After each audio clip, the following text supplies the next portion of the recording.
We can make China a peaceful country. Have you ever said no to Beijing? Yes, for many times. I'm telling you the fact. Why don't you listen?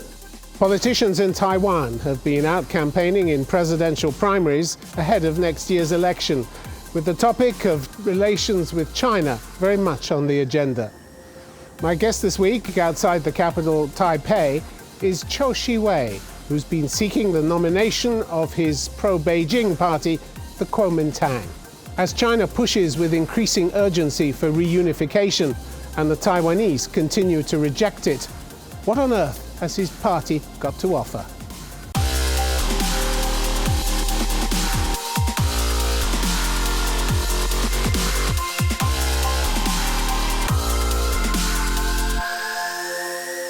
Chou Hsi-wei, welcome to Conflict Zone. Thank you very much for inviting me. You said the only way to resolve antagonism between China and Taiwan is to talk and to love. Yes. How do you love a China that is threatening Taiwan both verbally and militarily and holding a sword over your head continually? How do you love that? Well, that's your impression. Actually, if you talk to some Chinese in mainland China, as long as you don't support separation from China, they will not treat you like that. They will not attack you. Oh, so don't say the wrong thing, otherwise China will attack. Right. And you normalize that. You think that's a normal way to live? That a power across 180 kilometers of the strait says to you, if you say the wrong thing, you're finished. Well, I don't think it's that serious. You have to talk to each other. They keep saying it. I think you have to talk to each other. If you try to visit China, so-called China, we call it mainland. Okay, we are Taiwan. They are mainland. We together is a China. It's one China. Well, if you think the threats from China is so serious to Taiwan, why do you European people, all the people around the world, all the members in the UN try to work with China, try to have dialogue with China, try to solve problems with China? It's trade. You know that as well as I do. It's not their human rights record, is it? Yeah, we can do that, and we can do that too. Apart from trade, what exactly does democratic Taiwan have in common these days with one-party communist China? You have free elections. Yes, you can change your party in power. They don't. You have independent courts. They don't. You have a free press. They don't. You can speak out against abuses of power, and they can't. What on earth have you got in common with mainland China these days? I think we should emphasize the differences. Go there, work with them, be their friends, be their brothers, and change them. Instead of being their enemies, go there, work with them. You can change them. Like what you are doing with them now. Do you concern about human rights? What on earth is the evidence that you can change them? What on earth is the evidence? Well, you see the trade surplus, China with mainland, right? You see a lot of changes in Hong Kong recently. Why China is not using force to press down the demonstration? Why they compromise? Why? Because they seek opportunity to prove they can change, they can improve. We'll come on to Hong Kong a little later. I want to go into some detail on that. But the serious issue is the military pressure from China, isn't it? Even 2 years ago, your government's National Defense Report highlighted concerns that Chinese military activity near Taiwan posed an enormous threat to security in the Taiwan states. Now, just a few days ago, you had Washington saying that China stepped up its pressure campaign, seeing the largest increase in military activity around Taiwan for 20 years. And you think that's meaningless? Why U.S. say China is going to interfere in the election in Taiwan, so U.S. is coming here to interfere in Taiwan's election?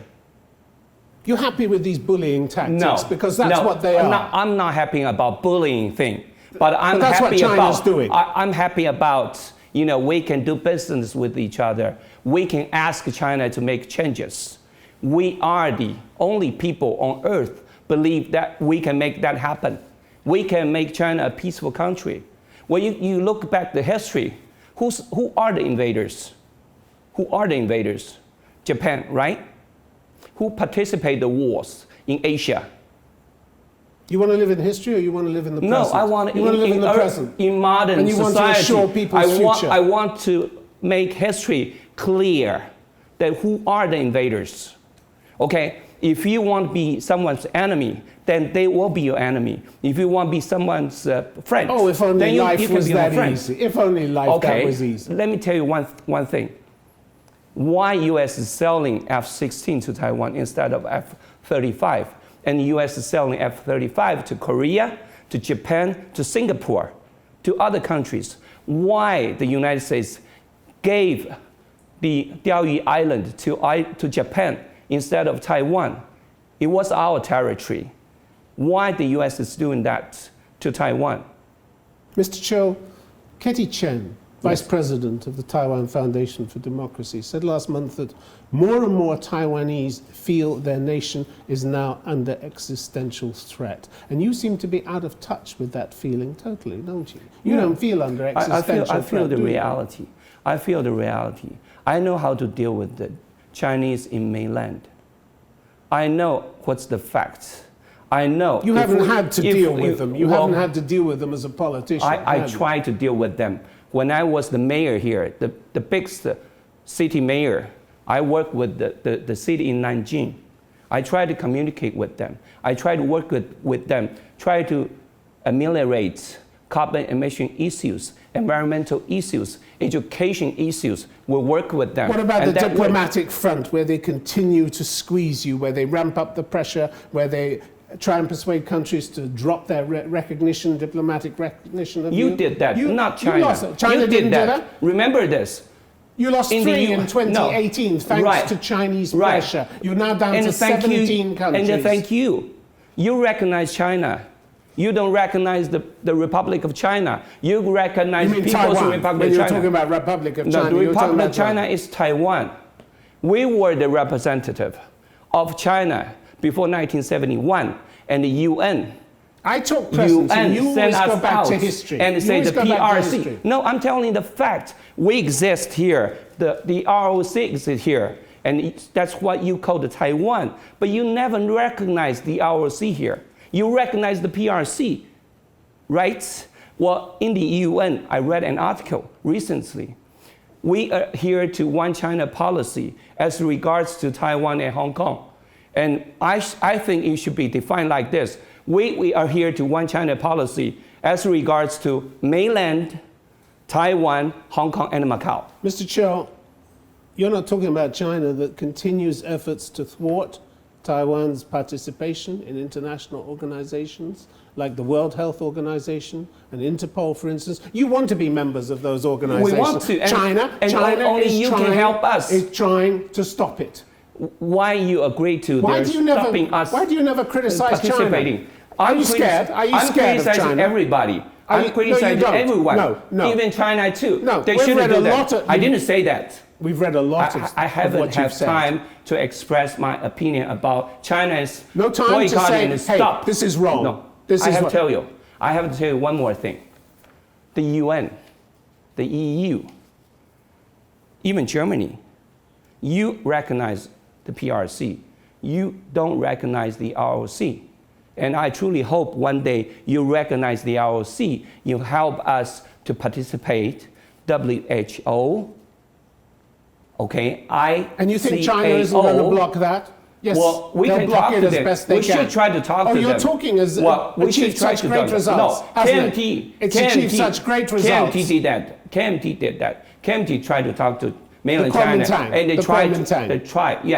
tried to let us participate. Mr. Chou, especially WHO and ICAO. Mr. Chou, Beijing is clearly losing patience with Taiwan. While you dream of some vague love-in between Taipei and the mainland, China is crystal clear what it wants from you, and that's reunification. And it refuses to rule out the use of force to get it, doesn't it? And you live with that, and you normalize that on a daily basis. Okay, in our constitution. Instead of saying to them, you can't do that. You can't insist on it. In ROC constitution, okay, there's only one China policy, and that includes mainland, Taiwan, Hong Kong, and Macau. That's in our constitution. We should abide by our constitutional rights. You're being told by Xi Jinping, as you were in January, unification is an inevitable requirement for the great rejuvenation of the Chinese people. He said, Taiwan should accept that it must and will be reunited with China. Whatever talks you've been having with China hasn't got them out of that idea. And how many people in Taiwan want that reunification? Under 3%. Don't worry about that. Don't worry about what the people think. Don't worry about what people think. But don't worry about their threatening words.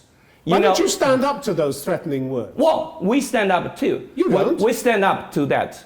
But in our constitution, remember, Taiwan must and will be reunited with China. That's an ultimatum. Have you tried to take a look of our constitution? Have you tried to take a look of our laws? Mr. Chou, I'm looking at what China is saying in our to laws you. And in our constitution, we want a peaceful relationship. We want a unification.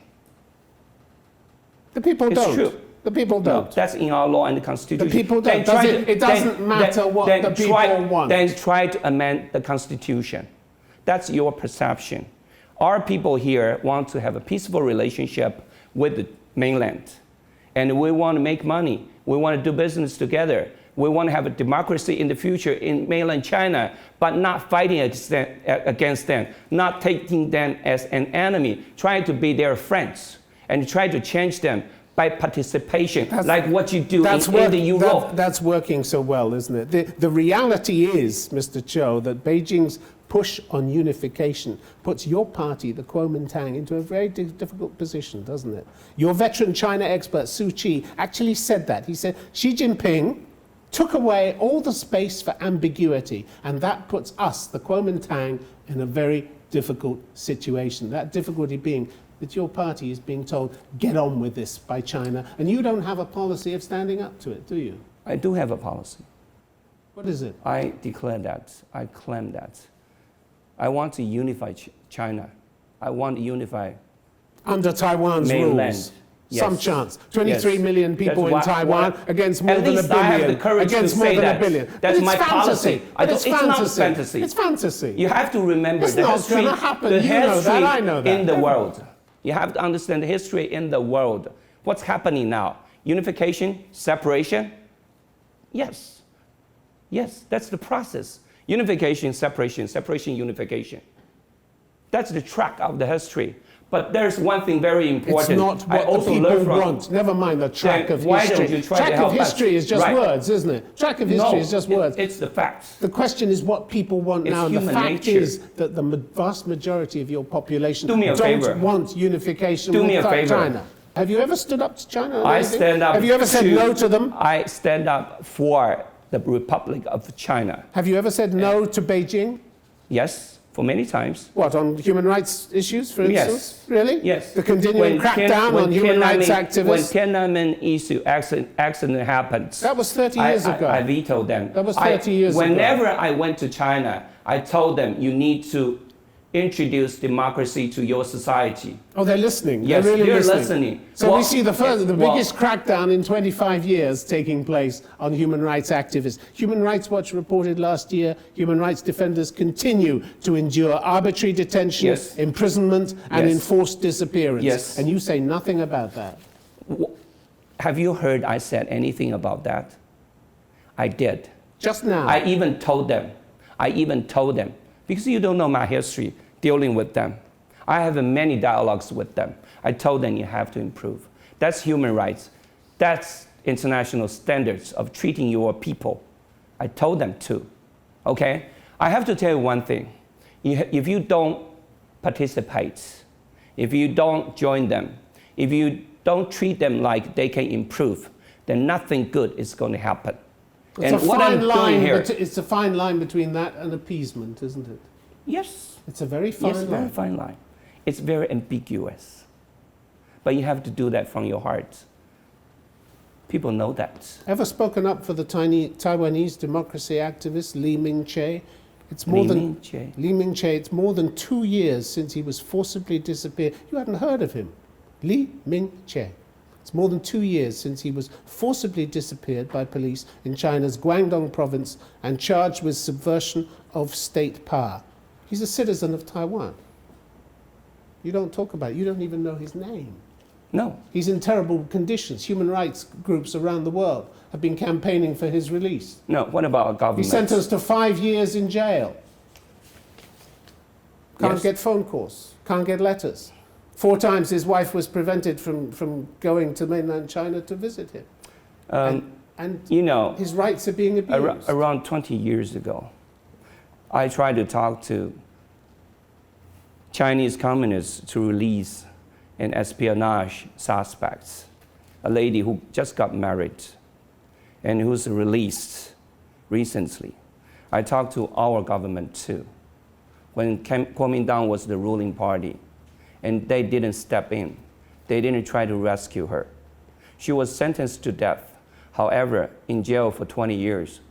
And just a year ago, she was released. Probably just in this year, she was released. And look what the people here have done to help human rights. You know, we should try to work together, and we should try to talk to them. And what the government here do. Let's talk about Hong Kong again. You mentioned it earlier in the interview. And you were praising China that they had shown restraint with the demonstrators. I'm not praising them for that. Who started this in the first place? Okay, that's the law, right?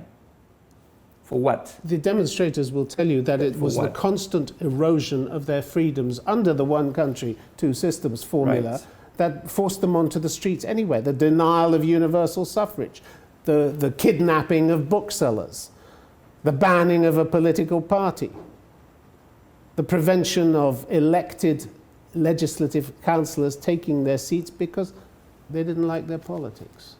It's that constant erosion of freedom under the one country, two systems. That's the system that Xi Jinping is offering you, one country, two systems. I suggest you take a look what's happening here in Taiwan, in the ROC. The ruling party, DPP, who claimed that they protect human rights. They Can we stay democracy. with Hong Kong? No, I have to tell one Is thing. it embarrassing? Same thing happening here. That's the reason why it's so embarrassing. Because our ruling party is trying to enact martial law here, doing something even worse. And there is one law related to national security. You know, that's what they are doing here. Our ruling party here in Taiwan. Of course, we criticize the Hong Kong government, especially the council, try to establish a law which Hong Kong residents disagree and doesn't trust. So that leads to this demonstration. So you blame Carrie Lam for that, do you? The chief executive? You blame Carrie Lam, the chief executive. She's Beijing's appointee, isn't she? She's the appointee. Even so-called elected by some Hong Kong representatives. Why is she still there? Why hasn't she resigned? Well, ask Hong Kong people. Ask Hong Kong people. It's their democracy. It's their system. Ask Hong Kong people. Let me come back to the question. One thing is important. They withdraw the law draft, right? They've suspended it. They've said it's no, dead, but it's still there. They've said it's dead. No, they said they withdraw because they did something wrong. They admit. I think they're that's just something. not proceeding with it at the moment. No, that's what's happening before. Now they say they withdraw. You're satisfied it's over? No, I'm not satisfied about that. I'm worried about what's happening here in Taiwan. And the one country, two systems formula that Xi Jinping has offered to Taiwan, we don't that's agree. dead. No, that's not going to happen. That's not going to happen.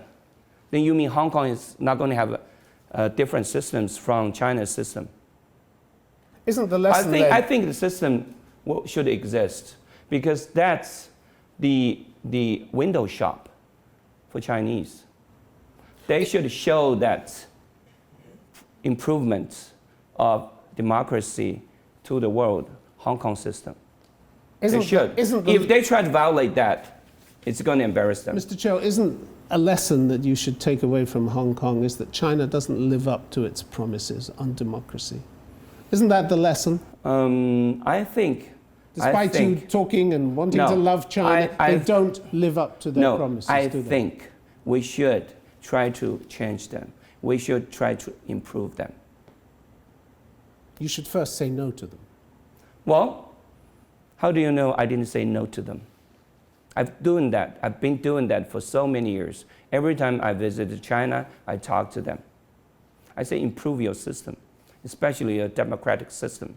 And they step up their interference with Well, Taiwan. they listen. Look at the propaganda war that's being waged against Taiwan.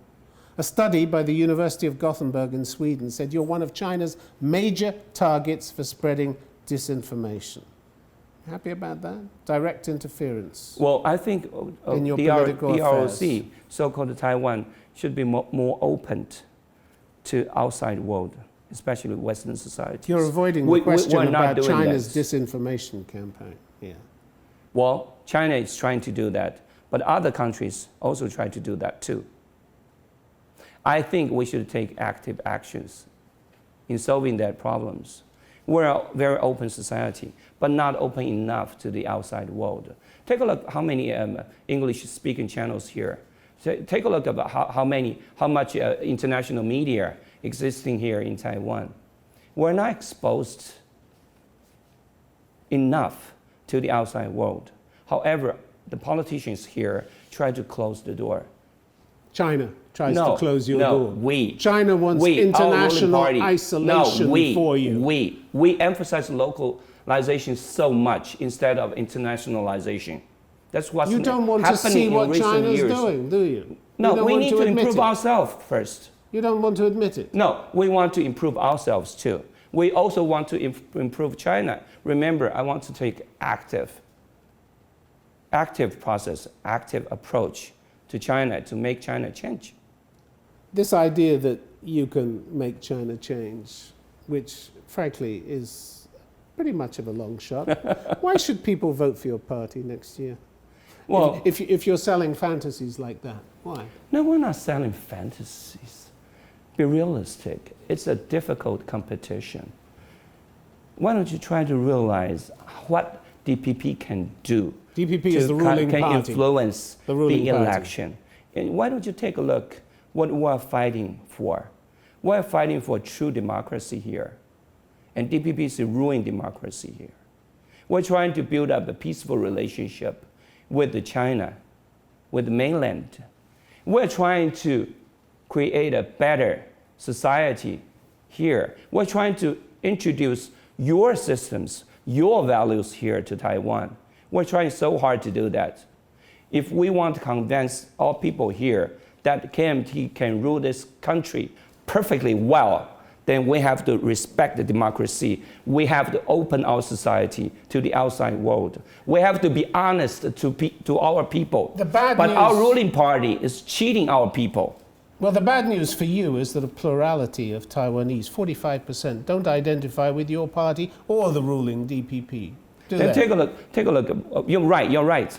They don't trust the parties here. Yeah, they don't trust you and they don't trust them. They don't trust all parties. You're not saying anything that they think is relevant.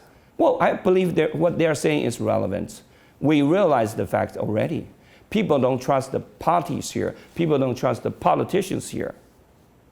Which is Why would they trust you? I mean, you said in the second primary debate, you claim that the number of Taiwanese people below the poverty line was believed to be around 3.8 million. Right, which is a fact. It's simply not true. It's simply not true. It's true. The Pew Research Organization says Taiwan proportionally contains fewer people living in poverty than any other country in Asia. No. Let me tell you one thing. Almost no Taiwanese live on less than $2 a day. You don't listen to me patiently. You know, when I was the mayor in Taipei County, there are around 1/4 of the students couldn't afford their lunch. That's 1/4. If you times that proportion to the total population here in Taiwan, I'm telling you the facts. I'm not lying. I'm telling you the fact. That's not the facts. That's the fact. I'm telling you the fact. Why don't you listen? Almost no Taiwanese live on less than $1.9 a day. That's the global poverty line. That's the definition of poverty. That's global Our poverty definition line. of poverty is different. Oh, really? My definition of poverty. Relative to you? Right, yes. Relative to where you live? Yes, that's my definition. And you can criticize my definition. You live in splendor. I can tell you, if any student cannot afford their lunch, then his family is living in poverty. That's my definition. If it all goes wrong here in Taiwan, and Xi Jinping loses patience, and somebody says something they shouldn't say, and China looks as though it's moving towards an invasion. Would you fight for Taiwan or not? Where do your ultimate loyalties lie, Mr. Chou? We are loyal to our country, the Republic of China. We are loyal to our constitution.